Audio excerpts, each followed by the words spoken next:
Joining me now is host of Power Hour at Sky News, Gabriella Power. Gab, the founder of Turning Point USA, Charlie Kirk, came to great prominence in part due to these debates he'd hold at college campuses. Let's have a look at a couple of these clips. Here was Charlie asking women the simple question, what is a woman, and marvelling at their inability to answer the question. This is quite amusing. What is a woman? That's a stupid question, dude. That's a dumb question. What is a woman? It's not a trick question.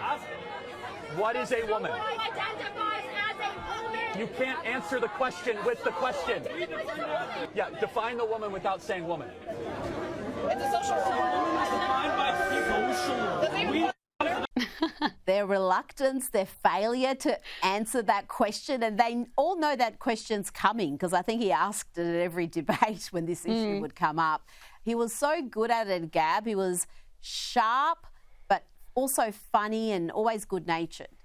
Oh, he was absolutely brilliant, and it just breaks my heart looking at that clip you played just there because he's so full of life. He's so engaging. You know, there's a reason that his clips would go viral right around the world. He was brilliant, he was fearless, and he was a visionary. And as you say, he kind of became pretty prominent because he would hold these college debates and he would draw in just enormous crowds. And he would ask, college-educated students, what is a woman? Really simple questions, but and they couldn't answer. And, you know, I think it's really amazing. Charlie Kirk, he didn't go to university. He's a self-made man, yet he could take on students from elite universities who'd go to Oxford, who'd go right around the country, and he would challenge them over some pretty, basic and also controversial topics, such as what is a woman? And you would see in real time students for the very first time thinking critically about this issue of gender. Yes, a woman is a biological female. I mean, Charlie was absolutely brilliant. He cut through and he wasn't afraid to take on the woke agenda. And I think we should all be so grateful for his hard work and dedication and really all his efforts that he worked tirelessly going around the country talking to Gen Zs. We saw that in the election result. He was instrumental in Donald Trump's win. He was only 31 years of age. He had so much more to do and he was already so good. It's scary to think just what heights he would have reached in 10 years, 20, 30 years. He just had so much more to give. It's such a tragedy. And this next clip really shows you the character of the man. Here he is speaking to someone in the US Air Force and giving them some comfort. Every day that you go to fight for us, you say, I'm not fighting for politicians.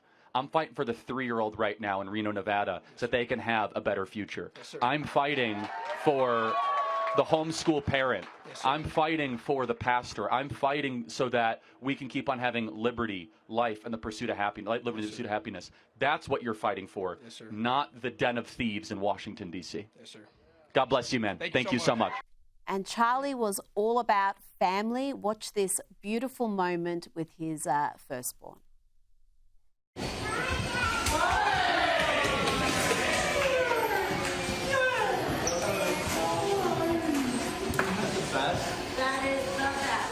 Gab, it's just heartbreaking seeing that. This is such a huge loss for his generation, but the loss for his family, his children, that's what really breaks your heart. Those kids are so young.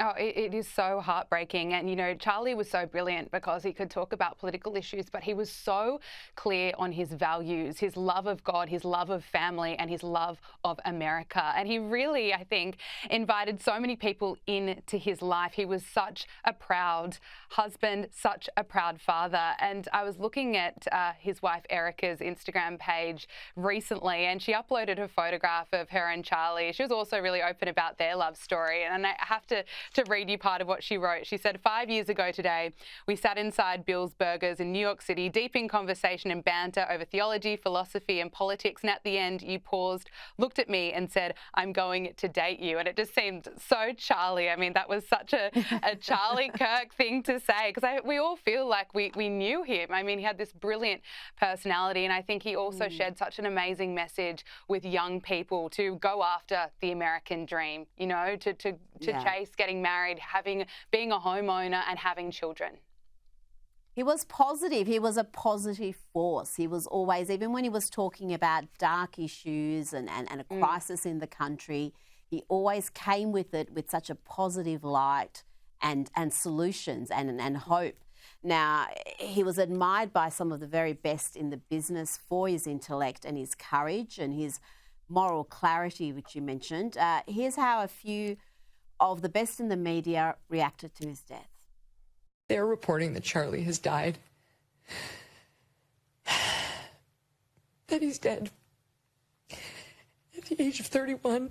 Yeah, I can't. I mean, there's legit nothing to say. I mean, it's rare that there's nothing to say, but there's truly nothing to say. I mean, unthinkable. Absolutely unthinkable. Charlie Kirk would have been president.